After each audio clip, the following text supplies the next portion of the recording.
អភិបាលខេត្តព្រះវិហារអញ្ជើញជួបសំណេះសំណាលជាមួយកម្មករកម្មការិនីកំពុងបម្រើការងារនៅក្រុមហ៊ុនទ្រីភិប Import Export ស្ថិតក្នុងស្រុករវៀងនារសៀលថ្ងៃទី12ខែឧសភាឆ្នាំ2025រដ្ឋបាលខេត្តព្រះវិហារបានរៀបចំពិធីអបអរសាទរខួបអនុស្សាវរីយ៍លើកទី139នៃទិវាពលកម្មអន្តរជាតិថ្ងៃទី1ខែឧសភាឆ្នាំ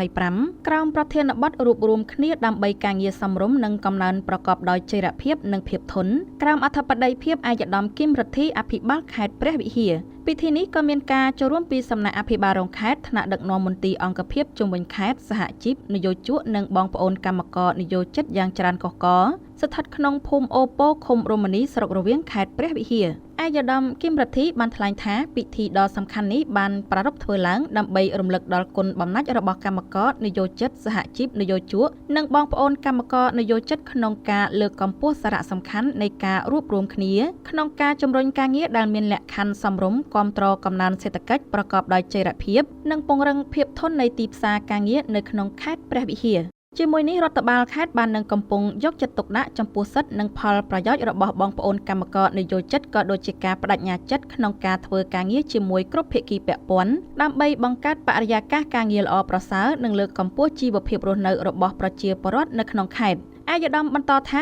ការទទួលស្គាល់តម្លៃនៃកម្លាំងពលកម្មនៃទិវានេះគឺជាការទទួលស្គាល់ចំពោះសារៈសំខាន់នៃកម្លាំងពលកម្មក្នុងការកសាងនិងអភិវឌ្ឍសេដ្ឋកិច្ចនិងសង្គមជាតិហើយកម្មករនយោជិតគឺជាកម្លាំងចលករដ៏សំខាន់ដែលធ្វើឲ្យសេដ្ឋកិច្ចដំណើរការនិងបង្កើតទ្រព្យសម្បត្តិសម្រាប់ប្រទេសជាតិទន្ទឹមនេះឯកឧត្តមក៏បានណែនាំគ្រប់អង្គភាពស្ថាប័នភាគីពាក់ព័ន្ធអាជ្ញាធរមានសមត្ថកិច្ចនយោជកនិងកម្មករនយោជិតត្រូវបន្តរួមគ្នាថែរក្សាការពារសន្តិភាពស្ថិរភាពនិងសុវត្ថិភាពសណ្ដាប់ធ្នាប់សង្គមដែលជាលក្ខខណ្ឌចាំបាច់ក្នុងការបន្តការអភិវឌ្ឍមូលធនមនុស្សពោរពេញដោយជំនាញនិងសមត្ថភាពដើម្បីបង្កើនផលិតភាពភាពប្រកួតប្រជែងកំណើនសេដ្ឋកិច្ចខ្ពស់ការបង្កើតការងារថ្មីកាន់តែល្អនិងរក្សាការងារដែលមានស្រាប់សម្ដៅបន្តលើកកម្ពស់ជីវភាពរបស់ប្រជាពលរដ្ឋឲ្យកាន់តែល្អប្រសើរឡើង។